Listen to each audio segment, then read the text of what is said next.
As government troops and Tamil Tiger fighters continue to battle for control of the rebels' administrative capital in Killinochi in the north, there are fears of a mounting humanitarian crisis.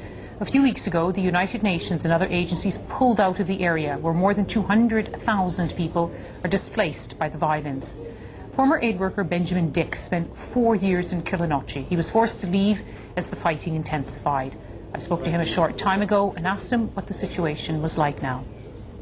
Up until the last couple of weeks, the fighting was in the distance, and within the last 10 days it was really coming very close to Killinochi town, to a point where, as an aid agency, our security was really at risk, and we had to leave. And I understand you're also a photographer. You've brought some of your photographs with you, showing just how you had become a part of the community there. Yes, very much so. I mean, I think a lot of the aid workers that were working there, it's a very tight community. They're very vulnerable people, and we felt that we were part of that community. And for someone like myself, there for 4 years, it was very difficult to leave. Must have been also for local people, when they see you leaving, must send a very nervous signal to them.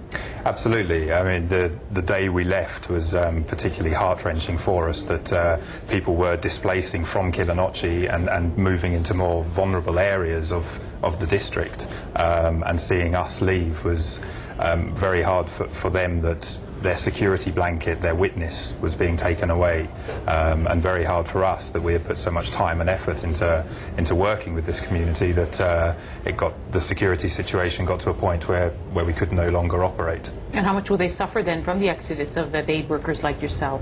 Well, this is the situation now, that the people are becoming more and more vulnerable. They're constantly displacing, and what we would really like to do is build safe zones for these displaced people, that the agencies can go back in there, and the people are away from the fighting. The civilians are away and in a zone, in a safe haven, where they can receive aid, receive humanitarian assistance, and be not caught up in the conflict between the army and the LTTE. Because in effect, are they trapped there?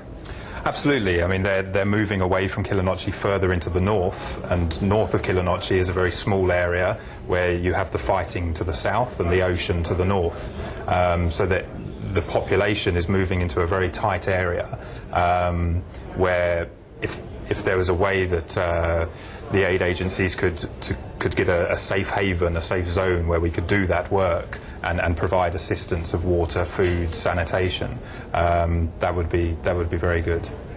One of those terrible truisms of war, that civilians caught up in the crisis. Absolutely, absolutely. I mean, the civilians are really paying the price of this war. Former aid worker